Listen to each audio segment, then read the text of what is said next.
Well, dear, welcome back. And you have started watching videos on mathematical foundation and robotics. And in this unit, we are specifically learning how to model humanoid and collaborative robots. So in that context, today we are going to learn a very interesting topic known as resolve rate control. So we will learn today what is rate control, how an algorithm for rate control can be developed, and both in case of redundant robot as well as normal robot not having any redundancy. And then we will learn how to solve, in case of redundant robot, the resolve rate equations. So all these are very exciting because that makes robot move. So far what you have learned, forward kinematics, inverse kinematics is an extremely useful concept, but they will only generate some data. Okay, given, for example, Cartesian space, what will be the joint space value, you will go to get those values. But unless you devise some kind of control strategy, robot will not be able to move. So one very famous, very widely used, very simple but elegant control strategy is known as resolve rate control, which we are going to learn today. So in this problem, actually x bar, that is the vector notation for the Cartesian space, okay, and x bar dot, that is the velocity vector in the Cartesian space.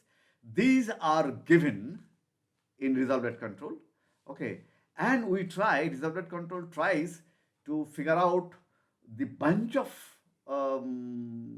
joint values together with joint velocities, which will satisfy those Cartesian constraints, that is x bar and x bar dot. More specifically, the actuator should run, you see, simultaneously. You see, my hand is here. So if I would like to write something on my board, or if I would like to pick something from table, so what you are observing is my hand, to do some work, my hand, all the joints are simultaneously moving. Okay, so this simultaneous movement of the joints have to be implemented, and first have to be solved that, okay, for this Cartesian space values, these are the joint values, and then we will have to devise an algorithm which will implement that simultaneous motion, and that's the objective of resolve rate control. And this is very simple, very elegant algorithm, okay, normally used for generating straight line motion, okay, and this is of course very widely used in industry. Again, especially for remote manipulation. Again, to understand the resolve rate control, how the algorithm works, we will take the example of first tooling robot manipulator. Why? Because it characterizes all the industrial robot, those who does not have any redundancy, okay, and representing tooling manipulator is easy in my whiteboard, so that's why, and it is characterizing the all the other industrial robot which does not have redundancy, and you, by this time, you know what redundancy mean, right? If not, then again I am just simply recapitulating. We are considering tooling, and this is Cartesian space, and you have xy, only xy given, okay, and so only xy means 2 degrees of freedom. X and y, they are independent. These are independent coordinate in the 2D, okay, and I have a two-link manipulator, theta 1 and theta 2. They are independent, and a mapping between theta 1 and theta 2 to xy actually is needed to be done the way I have done it. This is very classical. X equals to L1 cos theta 1 plus L2 cos theta 1 plus theta 2. That is, I am projecting that link here, projecting another link here. So x is actually that value. So x is equals to this. It's very simple geometry, right? Trigonometry. Similarly, y I am projecting in the y direction. So L1 sin theta 1 plus L2 sin theta 1 plus theta 2. Now I am interested to know, by differentiating both the function, that what will be the changes denoted by dx. Okay, so differential change in x and with the differential changes in the join. So I will have to differentiate this function with respect to theta 1 and theta 2, and that is you will get equation 1. Similarly, if I want to know that, okay, what is the incremental change by incremental changes of the theta 1, theta 2, so that is I am calling dy is connected with this. Correct? You have done it again and again. So then dy dx, I am writing in a vector form. So it will be equal to a matrix J, which is just from this equation I am writing in the matrix form actually. And then this is your joint values, which is again a column vector 2 cross 1. This is a Cartesian space value 2 cross 1, and this is Jacobian 2 cross 2. So from 3 you can just write dx equals to Jacobian d theta, where dx equals to dx is a vector, which is a column vector dx dy, and d theta is again a vector, column vector d theta d1, theta 1, theta 2. And if it is 6 degrees of freedom, it will continue up to d theta 6. That all you know, right? It will continue up to dz, d alpha, d beta, d gamma, that is again 6 cross 1. So you know that. That's why it characterizes the tooling manipulator. If we know, then we know how to model all industrial robot which does not have any redundancy. So now you are getting, now if I just differentiate this with respect to time, you are getting dx dt equals to j d theta dt, where j is a Jacobian of the manipulator, is defined like this. Okay, this all is a recapitulation. So incidentally, if you see what this column of the Jacobian matrix is telling, it is telling that each joint, how much changes are there in the Cartesian space for each joint value changes. Okay, and in the actually velocity domain, so this is the velocity created by joint theta 1. Similarly, velocity in the Cartesian space created by, influenced by joint 1, joint 2, joint 3, like that. Okay, and as you know, for robots which does not have any redundancy, it is always a square matrix. So here it will be 2 cross 2 matrix. So if the matrix is of full rank, that means there is no singularity, the determinant is not 0, then very simply I will be able to calculate its inverse, and then I will get theta dot. So if I define x dot, what will be theta dot, I will be able to know. And but if for redundant robot, if n number of joint is more than the dimension of the Cartesian space, then of course theta inverse is not defined, and we will take the problem afterwards. So right now theta 1 is the j is defined, and we are going to write a very simple resolve rate control algorithm. Okay, so like this. Normally, this is a differential equation. Normally, the motion control scheme is actually implemented in discrete time form. Okay, say the discrete time here is delta t. It's very small time with during which we are actually computing the parameter. Okay, so theta d desired dot for a step k will be updated like just j theta k, because j is also a function of configuration. With the changes of the arm, it will always change. So invert this, multiply x desired dot. So this is the algorithm. So next time, what will be theta d, k plus 1. If I have this, because you have this, okay, and sensor will give me, okay, whatever, an incremental value without sensor also, virtual sensor, you can make. I am starting from this initial value and my delta theta is say 0.1 radian. Then you will be able to always calculate this and you will be able to sample and calculate d theta, theta desired dot. Now, how to calculate from here theta d for the next step, k plus 1 say. So, this is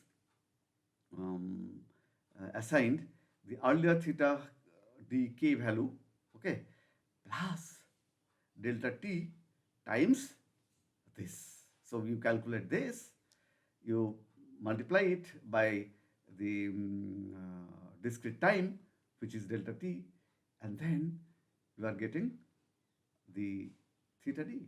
This is where basically you are numerically integrating.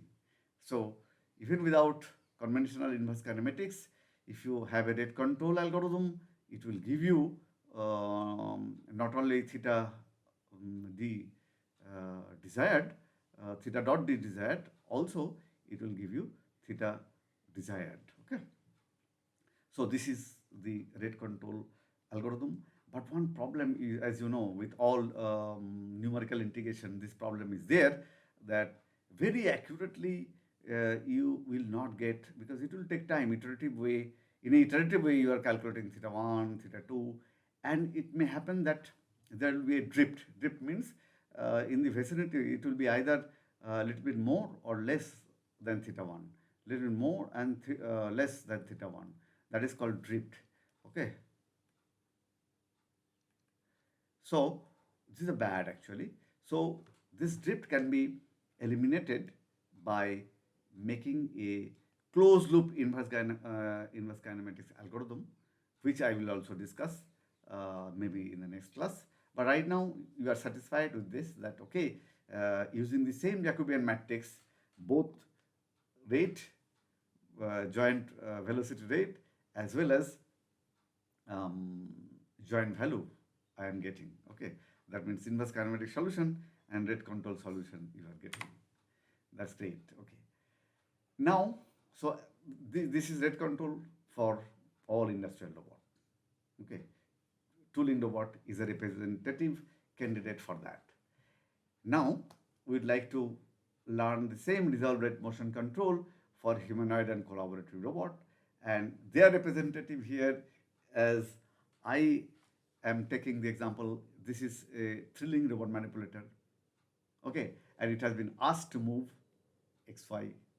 So I am ignoring phi, the orientation, because I wanted to inject redundancy even with the 3-link robot in a 2D space, so that my expressions will be simpler, but still I will learn all the technologies which are relevant, okay, for redundant and humanoid robot. So that's why for my classes, you know that tooling robot will be a representative of conventional robot, industrial robot, and thrilling robot with injected redundancy can represent actually humanoid or collaborative robot. So now look carefully here. So here number of joint is greater than the dimension of Cartesian space M. So as such, J inverse is not defined. So we can invert this making Moore Penrose method. Using Moore Penrose method, we can calculate the pseudo inverse. Okay, that's not an issue. So here the model is like that. X is L1 cos theta 1 plus L2 cos theta 1 plus theta 2 plus L3 cos theta 1 plus theta 2 plus theta 3 cos theta 3 theta 3, and y equal to L1 sin theta 1 plus L2 sin theta 1 plus theta 2 plus L3 sin theta 1 plus theta 2 plus theta 3. Fine. And so this is my resolve rate, that is in vector form I am writing. This is Cartesian space velocity, which will be desired velocity which will be given, and then by solving this differential equation I will be able to calculate theta bar dot, okay, the way I did earlier. But only thing is, instead of simple inversion, you need a pseudo inversion, because simple inversion is not defined for because here why it is not, you already but if not, then some of you not know, then learn it now. So this is 2 cross 1 matrix. So this is also 2 cross 1. And how many, what is the dimension here? This is 2 cross 3. Okay, so isn't it? So dimension will be, wait a minute, 2 cross 3. So I will need to actually, for calculating this, okay, so you need to invert it in a non-conventional way. Okay, so we'll discuss this, and right, more Penrose inversion, pseudo inversion. So here you see very beautifully, if you look carefully, that this differential equation has 2 solutions, okay, because one solution corresponds to particular solution, that is the primary task, which is simple rate control solution, okay, pseudo inverse, okay, that is related to the primary task. Another is homogeneous solution related to the secondary task, okay. We'll discuss more. So to solve this, we need to formulate a optimization problem, okay, by the why the optimization is coming. You can tell, oh God, where from optimization is coming. We will discuss. So we will define to optimize this to have a optimum solution of this differential equation. We need to figure out a cost function. Okay, that cost function is, we have defined like a quadratic function, so that its shape will be in 2D, will be like that, okay. The function phi and theta will be like that, so that we can have a global optima, okay. And we will put constraint. What are the constraint? This is the rate equation is a constraint. That is x bar dot equals to j theta bar dot, and x bar dot equals to 0. This is called null. Actually, this is null, okay, vector or matrix, you can call it. For redundant robot, the matrix J will be non-square, and so this is Moore-Penrose pseudo-inverse, you all know, okay. So the general solution include a null space, okay. So general solution will be a null, including a null space solution corresponding to a null space solution, which is homogeneous solution, and a particular solution, which is actually for primary task, okay. So this together with a plus, okay, we assume that these 2 solutions are additive in nature, and we will get a general solution for theta bar dot, where this matrix, the unitary matrix minus j pseudo inverse times j, okay, times theta 0 dot is a projector of the joint vector theta 0 dot onto a null space of the Jacobian. So we are now talking some some jargon terms like null space, okay. So what is null space? Actually, here, look here, I will give you the intuitive concept of null space.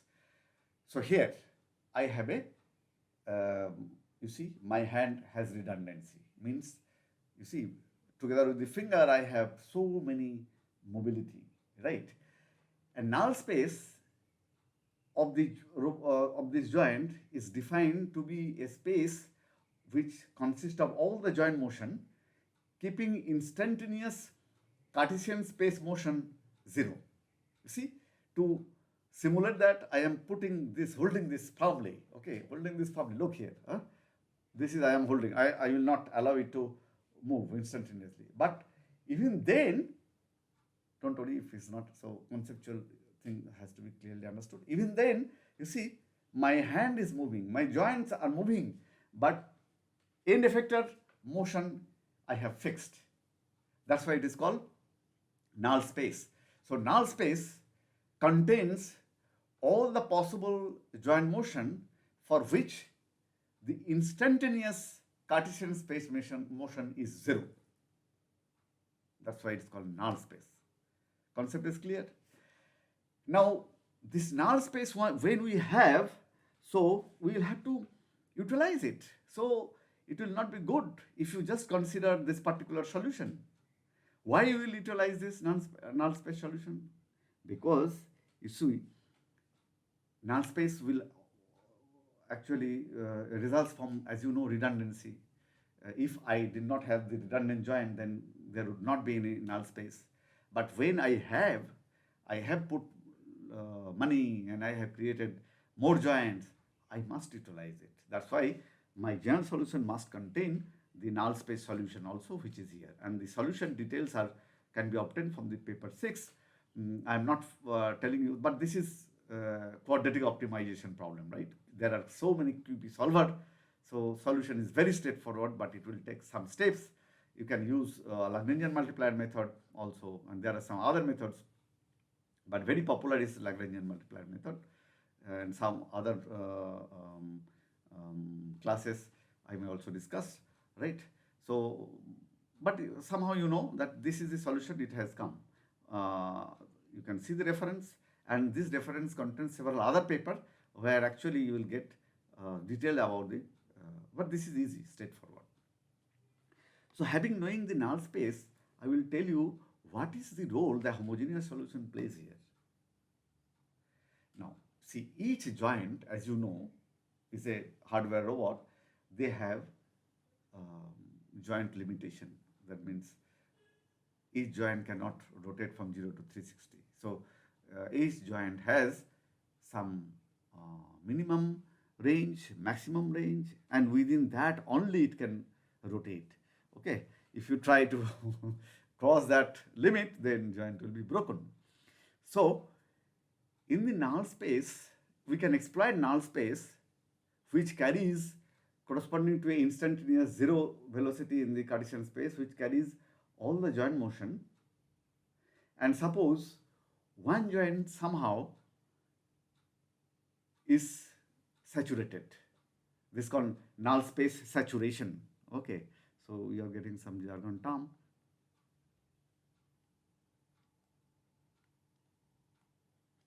Then explain, right? I have explained.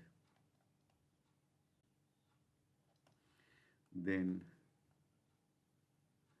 null space saturation. So null space saturation I am discussing now. So null space saturation means that in the null space, my each joint has some limit, maximum, minimum, it can rotate, not beyond that. And suppose in the null space some joint has reached saturation. What to do? The null space can be exploited by taking that joint velocity, by projecting that joint velocity in the null space. Some other joint velocity can give a proxy for that, because that joint cannot move anymore. So other joint can take up the task of that particular joint. So that is called null space saturation. Okay, that means optimizing the null space. Now I can minimize the null space saturation, and I can utilize the other alternative. And why it is important? It is important because, say, the joint, um, you can avoid joint locking, okay, because joint limit, each joint has limit.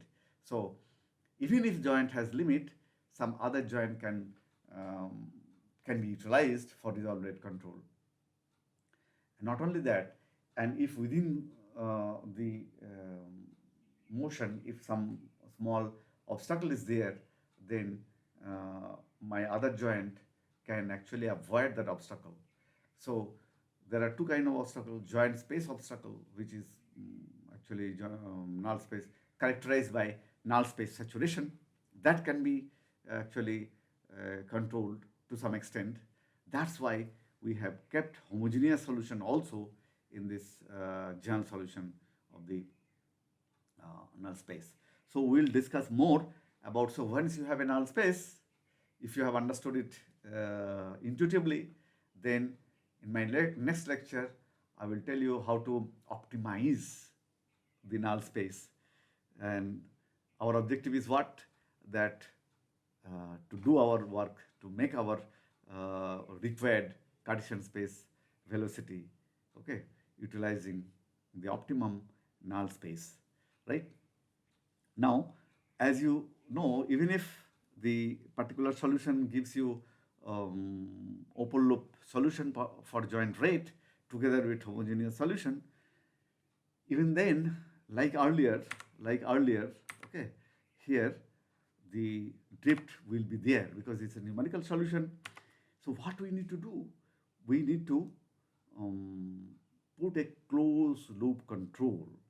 Okay, so what it is will be fully understood when I talk about control, but I will try to give you an intuitive idea about how robot can avoid joint limit using um, using um, using redundancy, right? Using null space. So this is a simple block diagram. Okay. So suppose you have desired trajectory xd. Who is giving this? Computer is giving this. How? By solving. Means you know that, okay, this is actually you'll have to feed. Okay. So this is my desired trajectory. X, Y, it could be desired trajectory, right? Robot need to move here. Okay. And then you see, this is called control gain Kp, and then I am differentiating Kd with respect to time. So here what you are getting is Kd dot. So this is a junction point, right? And Kd straightway putting to this junction, some theta in the forward kinematic solution is coming over here. So actual x is coming, actual x, this is xd. So I can calculate, so xd minus x, which is called, which I define as an error, okay, and this is a loop, okay, closed loop now, and as long as error is there, this closed loop will continue, okay, and you will make sure that error equals to 0. I will show you that because the strategy which we are following here will make my error 0. Just say, this is all, by the way, called proportional control. Okay, Kp is a gain parameter. So gain parameter is attached with what? Error, right? So here is the error defined like this. And then here you are feeding it. So error times Kp is coming over here. So then you are also putting Kd dot, and then this is feedback loop, okay, PD, proportional derivative loop, okay, because you have derivative term, you are having some control with proportional term, and then you are putting it here. So main task solution, that is our particular solution, and this is a junction point again, and this is null space optimization, okay, which we will study in my next class. This is very, very important. Here we are trying to actually put in some constraint, because every joint has some constraint. Joint limit, how joint limit can be avoided, the optimization will ensure that, okay. And then you are getting actual theta bar d, because theta 1, theta 2, that's theta 1, theta 2, theta 3. So this is a vector. So vector date you are getting, and by integrating over sample time delta t, numerical integration, you are getting theta, and you are putting it in the forward kinematics. Okay, so if you have theta, then you will have actual x. Then again, this correction will be there in the main task, and it will go. So what is here? You see, k d dot plus e kp. So this is actually, this signal is coming over here and feeding it here, and then this is also going, same is going here in the null space, and we are taking corrective action. So theta is evaluated with the main task, by main task, as well as null space optimization task, okay, for this and this, okay, and then integrated, and this is actually called redundancy resolution. And if due to this feedback loop, it will make sure that error will be zero in no time, and that I will reveal in my next class. I will start from here, and I will talk about how to optimize the null space. So these are some of the references. Great. So you have got very new concepts, some new concepts, I believe, that what is resolve rate in my lecture, and then what is resolve rate control, and then what is null space, what is null space saturation, and next class you will learn how to utilize null space properly by optimizing it.